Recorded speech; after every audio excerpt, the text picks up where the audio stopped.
सुनने से भी पुण्य होता है, सुनने से भी पुण्य होता है, परंतु करने से तो डबल लाभ होगा ना। जैसे सुनने से मिठाई कैसे बनती है सुन लिया है, और बनाने से प्रैक्टिकल हो जाएगा, ज़्यादा लाभ होगा। भले ही खा नहीं पाई है, सुगंधी तो आएगी। और अगर खाएंगे तो और ज़्यादा ताकत आएगी। इसी तरह से सुनने से भी लाभ होता है। सुनेंगे नहीं तो करेंगे क्या, समझेंगे क्या, सोचेंगे क्या। सुनना किसके लिए? करने के लिए। और करना किस लिए? सुलझने के लिए। कर तो रहे हैं, सुन भी आए हैं, कर भी रहे हैं, परंतु उसमें अभी गलतियां हैं, पूरे सुलझ नहीं पाए। सुलझना क्या है? पक्की हो जाना, दिमाग में, जीवन में वो बात आ जाना। क्या है? सुलझ जाना। हम केवल यहाँ तक सीमित ना रहे कि सुन लिया और पुण्य हो गया, नहीं। उसके हिसाब से हम अपने जीवन को चुन चुन के जो उसमें दोष है निकालते चले जाए। ये क्या है? सुनना कहो। सुलझना क्या है? एक तरह से चुनना। सब्जी खरीद लाए हो, फल खरीद लाए हो, ये क्या है? सुनना।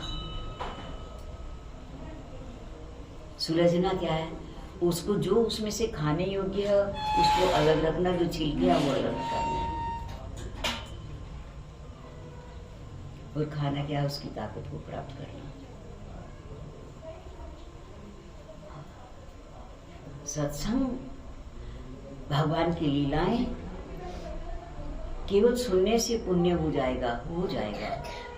सुनने से केवल इतना पुण्य तो हो जाएगा कि आपने सुना उतनी देर, जितनी देर सुना, धर्म स्थान में बैठे, कहीं पे पवित्र जगह में ही सत्संग होगा, पवित्र भूमि का स्पर्श होगा, जाना है, कथा में जाना है, लीला सुनने जाना है, तो उससे क्या होगा? उतनी देर वृत्ति भगवान से जुड़ी रहेगी। जब तक जा रहे हैं जल्दी काम निपटा लें, कथा में जाना, वृत्ति भगवान से जुड़ी है, और कामों में नहीं उलझ रही है।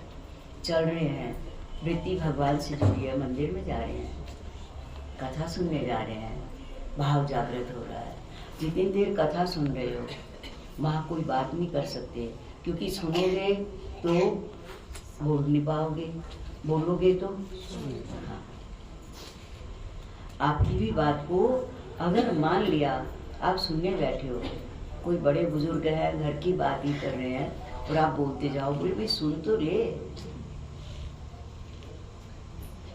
फिर तुम अपनी भी सुनाना हमें, फिर जो निर्णय होगा बता देंगे। तो इसलिए सुनेंगे एकाग्रचित से, उतनी देर भगवान की लीलाओं का हृदय में भाव जागृत होता रहेगा, तो हमारे अंतर मन की मैल धुलती जाएगी। परंतु सुनने के बाद उसमें जो, जैसे मान लिया कैकेयी का प्रसंग सुना और कौशल्या का सुना और सुमित्रा का सुना, और सुनने के बाद हमें कैकेयी नहीं बनना। कैकेयी बनने की अगर हमारे अंदर कुछ भाव जागृत है कि मेरे बच्चे के लिए हो, दुरानी जिठानी के नाम, वहां तो सौतेली ही चलो माँ, है ना, कि दुरानी जिठानी का ना हो, मेरा हो, बस जो कुछ हो, चाहे मुझे लड़के लेना पड़े, चाहे लड़के लेना पड़े, सुखी नहीं रहते। इस तरह से मान लिया हमें कौशल्या बनना है। कौशल्या ने सब्र किया, राम राजा बने, कैकेयी के बेटा दुखी रहा, राम वनों में भी राजा बन के रहे, लंका में भी राजा ही बने, किष्किंधा में राजा बने, ऋषियों के दर्शन हुए, साधना हुई, भजन हुआ,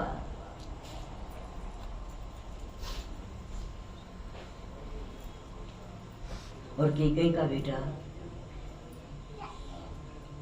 नंदी वन में सिवाय रोने के, पश्चाताप के, दुखी होने के, और उसके हाथ कुछ भी न लगा। और कब उनका दुख दूर हुआ और बदनामी अलग हुई। और दुख कब दूर हुआ भरत जी का? जब राम जी आ गए, गद्दी पर बैठ गए, तो उनका दुख दूर हुआ।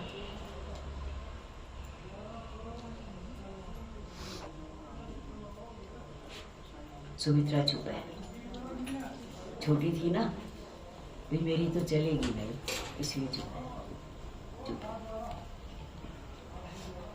अगर मान लिया जहां अपनी ना चलती हो, गलत करने में हाँ ना मिलाओ, नहीं तो आप भी पाप के भागी हो जाओ। हाँ ना मिलाओ,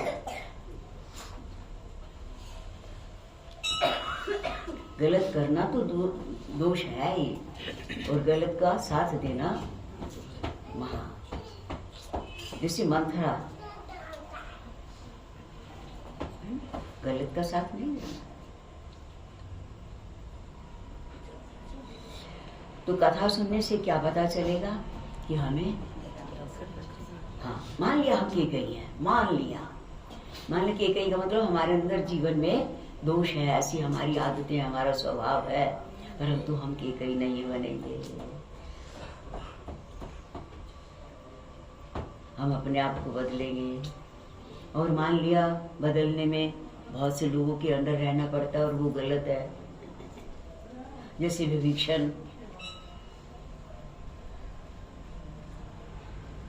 छोड़ दिया साथ, गलत का साथ नहीं दिया, परिवार भी बच गया, बच्चे भी बच गए, राज्य भी मिल गया, प्राण भी बच गए। अगर उनके साथ होता, अगर कुंभकर्ण मारा गया था, अहिरावण मारा गया था, तो क्या विभीषण बच जाता? नहीं बच सकता था, क्योंकि रावण ने चुन चुन के जहां कहीं भी उसका परिवार था, उसका साथ देने वाले थे, पहले उनको भट्टी में झोंका, युद्ध की आग में झोंकेगा। तो विभीषण वहां होता तो वो भी खत्म हो जाता। इसलिए गलत का साथ नहीं देना, नहीं देना। और गलत करना तो है ही नहीं। और ये गलतियां कैसे पता चलेंगी? लीला सुनने से, कथा सुनने से।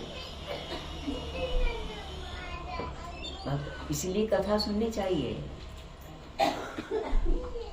तो यद्यपि कथा जीवन में नहीं भी उतरती तो भी सुनने का लाभ है। उतनी देर तो दुष्कर्म करने से बचे रहते, उतनी देर तो पवित्र भूमि का स्पर्श हो रहा, उतनी देर तो हमारे कानों में भगवान के नाम के अक्षर पढ़ रहे हैं।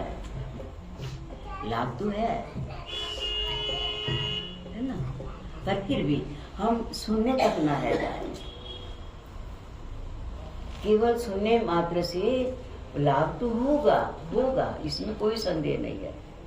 क्योंकि कई लोग ऐसा भी कह देते हैं, वैसे तो कथाओं में जाते हैं, वैसे तो संतों के पास जाते हैं, पर जीवन में वही गंदगी है।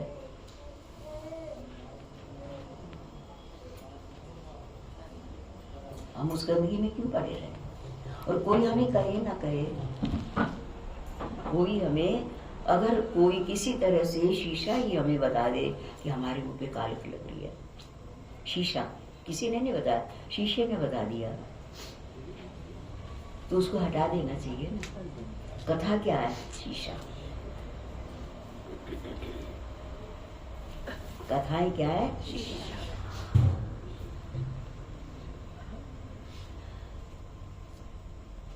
जैसे शीशे में मुख खुद ही दिख जाता है अपना, इसी तरह से लीलाएं सुनने से अपने दोष नजर आने लग जाते हैं। और अपने नजर आने लग जाते हैं जब वो दोष, तो उन दोषों को हम निकालने का कोशिश करें तो हम तो लोड नहीं रहेंगे, सोने की जीवन हो जाएगी। इसलिए हमें महान बनना है। तो आओ, जो हम कह रहे थे ना, थोड़ा सा कहीं भी जाओ, कथा में, सत्संग में, मंदिर में, घर की तरह जाओ।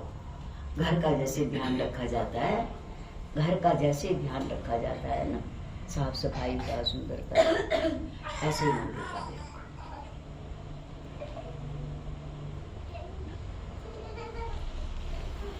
रामचरण देखो, जो गंदगी उठाता है ना उसको पैसे दिए जाते हैं। नौकर जो आपके यहाँ सफाई करता है तो उसको पैसे दिए जाते हैं। आपकी सेवा जो करेगा वो पुण्य लेगा। यहाँ पैसे तो नहीं लेंगे पर पुण्य तो ले लेंगे ना।